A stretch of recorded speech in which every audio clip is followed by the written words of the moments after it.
What if Obi-Wan Kenobi left the Jedi Order with Satine Kryze? Our story takes place during Season 2 of the Clone Wars. Obi-Wan, Jedi General of the Grand Army of the Republic, has once again been assigned to Mandalore to investigate a rumor going around regarding Death Watch and the status of Mandalore's neutrality in the war. He's also sent as he has previous ties with the Duchess of Mandalore and old acquaintances of his, Satine Kryze. Back when Obi-Wan was a Padawan under Qui-Gon Jinn, the pair had been assigned to act as bodyguards to Satine during a time of uncertainty in Mandalore's history. A civil war between pacifists, which were the loyalists, sided with Satine, and those war factions that wanted to return Mandalore to its days of old glory through combat. During this time, they spent a whole year together and became very close. They both knew deep down that they loved each other, but nobody decided to make a move at the time because they were both in important roles with people depending on them. Obi-Wan being a Jedi, and Satine now the leader of Mandalore. Now, once again, Obi-Wan was asked to investigate rumors of these groups rising once again, Death Watch and others, so he was sent to protect Satine. Events played out similar to last time, and they discover Pre Vizsla is indeed working towards taking over Mandalore, and he wields the Darksaber. A fight ensues between Obi-Wan and Pre Vizsla, and with Satine almost being killed in front of Obi-Wan and realizing the danger against her life is just too great, Obi-Wan decided it was time to make a drastic decision. He'd finally made up his mind. During a late night, when everyone was asleep, Satine heard a knock on her door. It was Obi-Wan, and he had an intense look on his face. Satine could tell what that look meant. They went for a walk outside together, and under the moonlight, Obi-Wan confessed his love to her, and pledged his saber and life to hers. Satine tried to reason with him at first by talking about duty and honor, but Obi-Wan was firm, and Satine knew that this was what Obi truly wanted. He would leave the Jedi Order and focus solely on protecting Satine and keeping her safe and loving her. They embraced a deep hug and shared a passionate kiss under the moonlight of Mandalore. When Qui-Gon was still around, he had always talked about how compassion should not be neglected as a Jedi. So after careful reflection, Obi-Wan realized that Qui-Gon Jinn was onto something. And this is how Obi justified his decision at first. In the beginning of their relationship, Obi-Wan tried to aid in the ruling of Mandalore with Satine, but tensions continued to rise on Mandalore. More terrorists attacked by the Death Watch and allegiances of great houses swaying with them, Mandalore was becoming unstable. Obi-Wan could not bear the thought of his love being taken from him, so he pleaded with Satine that they needed to find a place to go into hiding for the time being off-world, and that her life was in danger. Obi-Wan was also having his own problems to deal with in leaving the Jedi Order. He had actually not officially contacted the Jedi Council or any Jedi since his assignment regarding his true intentions. The weight of this decision was just weighing heavily on him, and he was honestly getting anxious thinking about telling the Jedi Council that he was stepping down. He had just reported how the mission was going, and he kind of stretched the truth. Jedi Council members were beginning to question truly what was going on, and Obi-Wan knew his time was limited before they sent another Jedi to question him. Obi-Wan was not sure what to do at first, but realized he had a friend or two that might be able to help him. Obi-Wan reached out to Padme Amidala, explained in private his situation, and asked for help. Padme, wanting to help an old friend the best she could, offered Obi-Wan and Satine that they could stay at her lake house on Naboo. Obi-Wan gratefully accepted Padme's offer, knowing the secluded location would offer a safe haven while he figured out how to move forward. He and Satine secretly left Mandalore under the cover of darkness, taking a small, unmarked ship to avoid the detection. It pained Obi-Wan to leave the planet and its people in turmoil, but his focus now was on Satine's safety. The journey to Naboo was quiet, both of them lost in thought. For the first time in years, Obi-Wan felt untethered. Not a Jedi, not a general, simply a man in love. Upon arriving at Padme's lake house, the serene environment provided a stark contrast to the chaos they had just fled. The calm waters and verdant hills of Naboo seemed like a dream. Obi-Wan and Satine could finally breathe, but the weight of their decisions was not lost on them. They knew there was a lot going on in the galaxy right now, and something still didn't feel right about their decision. Meanwhile, on Coruscant, the Jedi Council grew increasingly suspicious of Obi-Wan's silence. Reports from Mandalore were sporadic, and the Council could not ignore the unease spreading through the Force. Yoda and Mace Windu discussed the situation in private. "Troubling this is," Yoda mused, his ears drooping slightly. "A Jedi Obi-Wan no longer feels like. Distant he has become." Mace nodded, his expression stern. "He's been under immense pressure for years, but it's uncharacteristic. We should send someone to investigate." Unbeknownst to the Council, Anakin Skywalker overheard their conversation in passing. Concern for his former master gripped him. Anakin couldn't imagine Obi-Wan abandoning his duty without good reason. Something was wrong, and he had intended to find out what. Meanwhile, on Naboo, Obi-Wan and Satine were settling into their new lives, and this proved somewhat challenging. Satine struggled with the guilt of leaving her people behind, while Obi-Wan wrestled with his own identity. For years, his purpose had been tied to the Jedi and the Republic, and now he was sort of lost, but he did have Satine, and that is what kept him going. One quiet evening, as the sun set over the lake, Obi-Wan and Satine sat on the veranda. Satine broke the silence, her voice heavy with emotion. "Do you ever regret it?" she asked, gazing out of the water. Obi-Wan turned to her, his brow furrowed. "Regret what?" "Leaving the Jedi. Choosing me." Obi-Wan reached for her hand, his touch gentle but firm. "Not for a moment. The Jedi taught me to value peace and some compassion towards others, but they also taught me to suppress my love. I've come to realize that was a mistake. Love is not a weakness, it's a strength. And you, Satine, are my strength." Tears welled in Satine's eyes, but she smiled. "You always did have a way with words." I mean, he is the negotiator. In the following months, the Clone Wars advanced further, and Anakin was starting to struggle during this troublesome time during the Clone Wars. His Padawan Ahsoka had recently left the Jedi Order as well. The two closest people in the Order were no longer there to support him.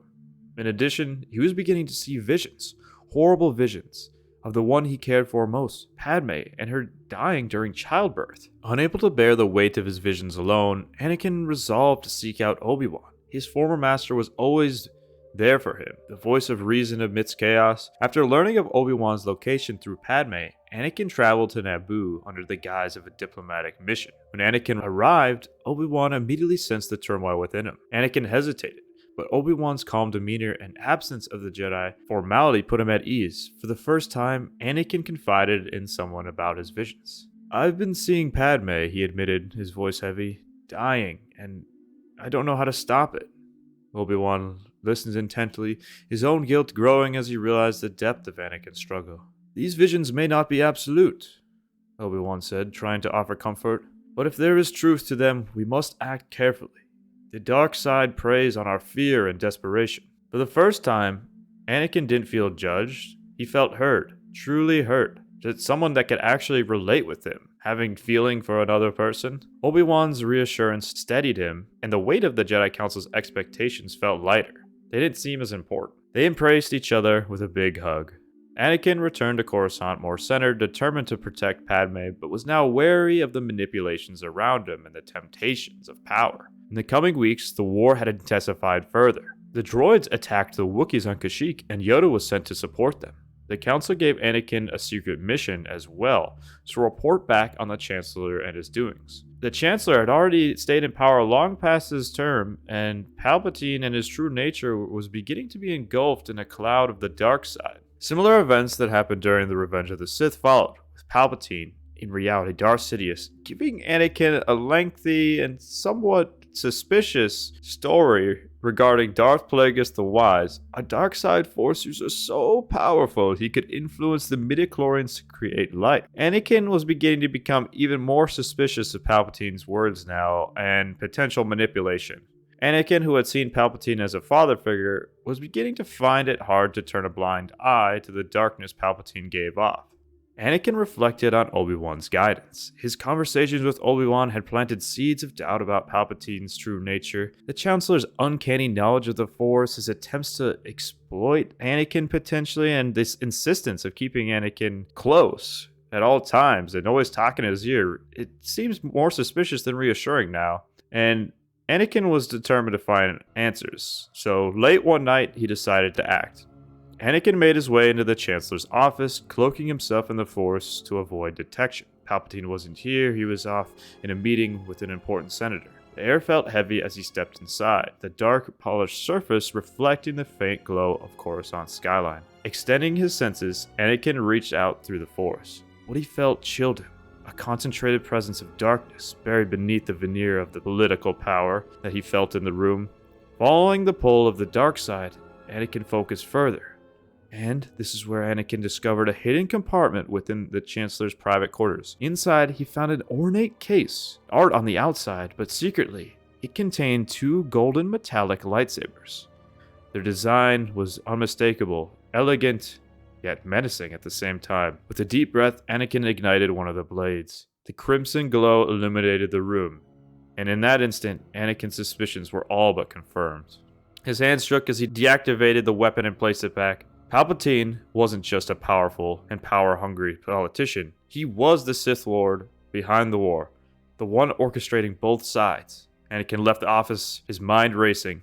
Anakin knew he couldn't face this alone. At the same time, Anakin's faith in the Council was also dwindling. When Anakin indirectly seeked Yoda for help a bit back regarding a close one and visions that could happen, when in reality, he was referencing the visions of Padme dying, but he didn't explicitly say this to Yoda. Yoda basically said that he should just let the one he cares for die. So, yes, Anakin's faith in the Council wasn't great, and he didn't trust Palpatine. So really, all that was left was Obi Wan.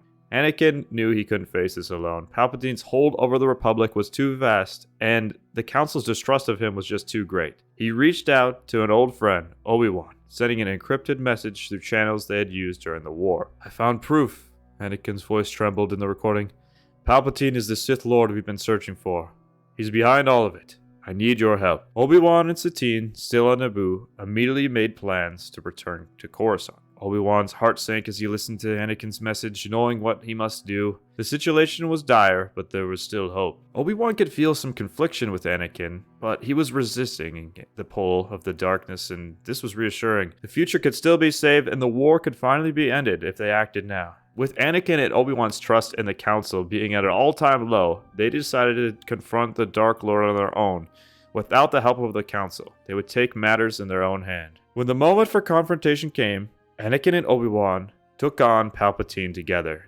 Sidious, realizing that Anakin's resolve had not wavered, attempted to turn the two against each other. But the bond between master and apprentice, now stronger than ever, held firm. Red and blue sabers clashed in extremely fast fashion and filled a light in the Chancellor's office. The office became a battlefield of light and shadow as red and blue sabers clashed, their glow illuminating the chaos of everything. The fate of the galaxy was dependent on this duel, and the battle was fierce, with Sidious unleashing his full power, which was unlimited, in a desperate attempt to maintain control. Obi-Wan's precision with Sorsu and Anakin's raw strength, and just being the chosen one, provided a formidable combination. The chemistry was unlike any other Jedi Masters. Palpatine moved with terrifying speed, his strikes powered by centuries of mastery of Sith knowledge coursing through his veins, but Anakin and Obi-Wan fought as one, their unity unshakable. The Sith Lord's attempts to divide them failed, his manipulation shattered by their bond. Force lightning crackled through the air, tearing apart the room, but Obi-Wan skillfully redirected it, while Anakin pressed forward with the unrelenting power of the Chosen One.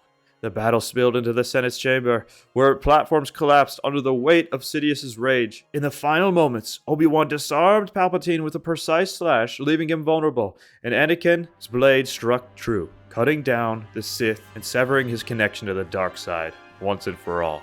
Palpatine, the Dark Lord of the Sith, collapsed from the fatal strike, and the galaxy's shadow lifted at last. In learning of the defeat of Darth Sidious, the various raging battles across the galaxies came to a halt. The war was over. Even with our heroes, Anakin and Obi-Wan, two Jedi full of compassion, like their master before them, Qui-Gon, defeating Palpatine, the Dark Lord of the Sith, the Jedi Council was still stuck in their dogmatic ways. They formally expelled Anakin and Obi-Wan from the Jedi Order, for them hiding their relationships with Padme and Satine respectively, even though they had saved the day. In the end, the two of them frankly were relieved that they were able to spend their lives with the ones they loved most. The Jedi Council continued to grasp for influence across the galaxy, and ultimately the Order imploded in an internal struggle for this power. Meanwhile, Obi-Wan and Satine, Anakin and Padme were enjoying life on Naboo. Padme soon gave birth to the twins, Luke and Leia. Satine would soon follow shortly after, and Obi-Wan would also become a father in this timeline. They raised their kids as both good parents and great Jedi teachers, following the ways of the Jedi they looked up to most, Qui-Gon Jinn. They taught the children the ways of the Force, the ways of compassion, and how love is so important. Decades later, when the dogmatic Jedi of old completely fell apart and lost their grip on the Senate, a new Jedi Order took over on Coruscant. Unofficially, they were known as the Qui-Gon Jinnian Jedi followers, which had 3 Grand Masters. Obi Wan Kenobi, Anakin Skywalker, and Ahsoka Tano, who found her way back to Anakin after some time exploring space on her own, and sensing the time was right to rejoin and seek him out. Together, the three of them, their children, friends, and more would go on to build this new Jedi Order. The Jedi truly cared for other people and was not against the rules to love individuals anymore. This more compassionate way of thinking allowed this new Jedi Order to prosper to higher lights than that of even the days of the Old Republic. One of the main conquests that occurred during this time was that of Grandmaster Obi Wan Kenobi's joint effort with his wife Satine to instill peace and freedom to Mandalore yet again, ridding the extremist Death Watch from rule. Eventually, formerly Darth, now just known as Maul, finally tracked down Obi-Wan's whereabouts, and he was hell-bent on taking revenge against him. This time, Obi-Wan was stronger than ever before, both physically and mentally, and was able to stop Maul from killing the one he loved most, Satine, and he defeated Maul once and for all. He did so by playing a mind game with Maul by taking the stance of Qui-Gon, the same stance Qui-Gon took before he was killed. But this time, Obi-Wan switched at the last moment to defeat Maul with one fell swoop. The new Jedi Order, under this leadership, meant for a golden age of peace, prosperity, and compassion across the galaxy. They worked together to end slavery on all known worlds, even in the Outer Rim, and eventually, even Obi-Wan would retire from his position as a Grand Master, which was not looked at poorly, but instead celebrated. Obi-Wan and Satine would get to live out the rest of their days together in a world of peace and love, a world that they both had a part in creating. And they lived happily ever after.